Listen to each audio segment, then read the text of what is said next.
Hey, how's it going, everybody? Happy Saturday. Hope you're all having a good one. So, this is a video all about what to do if you are stuck in a mental loop. If your mind is just kind of going in circles and you don't know how to get out of it, you realize that it's not serving you, you realize it's causing you pain and suffering. Stay tuned. So if you end up by liking this video, please, please, please like it, subscribe to the channel, share it around to others. It helps a ton when it comes to getting this channel to a wider audience. Many thanks. So I'll get right to the point. The first thing you got to do when you are stuck in a mental loop is take a deep breath. When we get stuck in a mental loop, when we get anxious, we lose a sense of breath awareness. What this does is it literally takes you back into your body a bit, because your mind can be in outer space, but noticing your breath can help you feel into your body a bit and calm you down. So without getting too much into this, in meditation and yoga, there is a lot of breath awareness exercises that are had throughout different types of meditation and yoga practices. It's something that's constantly anchored in through the practice to help people feel grounded and centered and more peaceful without needing to know the whole scientific mechanisms behind why that is. It has been measured to literally calm you down and help people feel better. So start with just taking deep, long, and slower breaths. Slow down your breaths. The next main step, surrender your thoughts.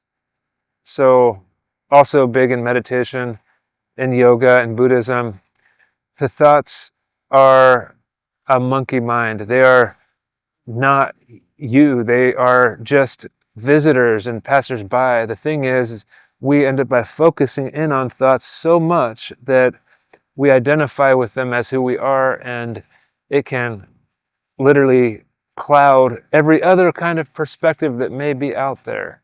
It can feel as if it's the only reality there is.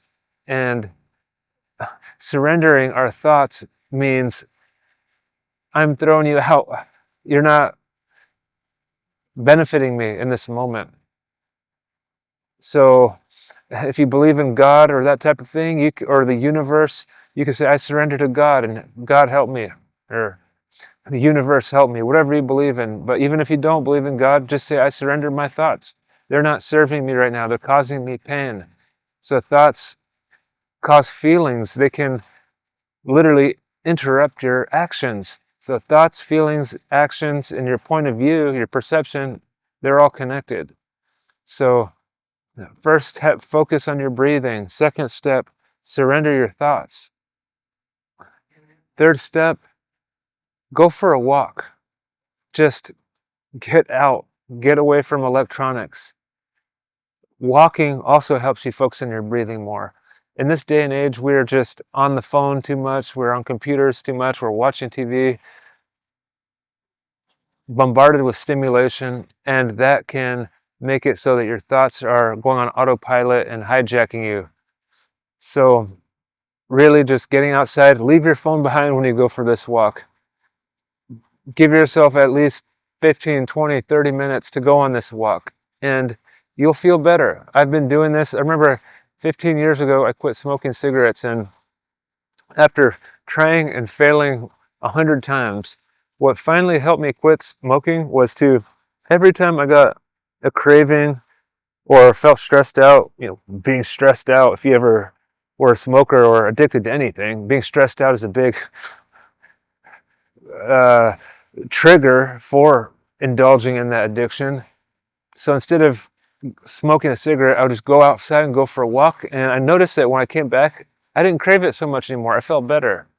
So just the habit of moving your body and getting away from screens, focusing on your breathing while you're walking will help you feel better. And sometimes that will just provide some mental clarity. Like, wow, why was I overthinking that? Why was I so worried about that? I don't need to worry about that. So maybe some more perspectives will come to you as you go for a walk. That's very common, actually. Next step, next thing that's helped me a ton is write it out on paper. How you feel, all of your thoughts. Just even if it looks messy, it will, just by getting it on paper and organizing a little bit, make clarity become more apparent and help you see what is really not true versus what is. Because, like I said, these thoughts don't always represent reality. A lot of times they don't. A lot of times they're very based on weird fears and even traumas. That's another video for another time. But basically understanding where your thoughts come from helps sometimes, and writing them down on paper can help you connect the theme, connect the dots. So writing through repetition will help you see patterns, and when you start to know your patterns more, it helps you break free from the patterns. So by doing this repeatedly, you'll begin to know yourself. Know thyself. That's what so many great mystics and philosophers always talk about, and it's true. The more that you know your mental patterns, you know what they're connected to. Maybe you'll see that through your thinking, oh wow, I've thought like this before when my boss made me angry. I've gone in this mental loop. Maybe it's something I have against authority because when I was raised, I was a rebel, because my parents were very controlling, so I became a rebel as a means to gain a sense of self. And just knowing that will help you smile a little bit and have a little bit of ease and grace with yourself, which in itself will help stop the mental chatter. So you can be free from these mental patterns with repetition of these type of habits. Now, last but not least, meditate. I can't stress this enough.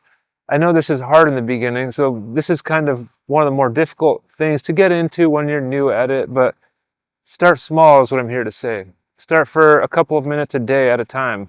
And it sounds silly, but yeah, it's actually hard for most people in their waking day to just sit and do nothing.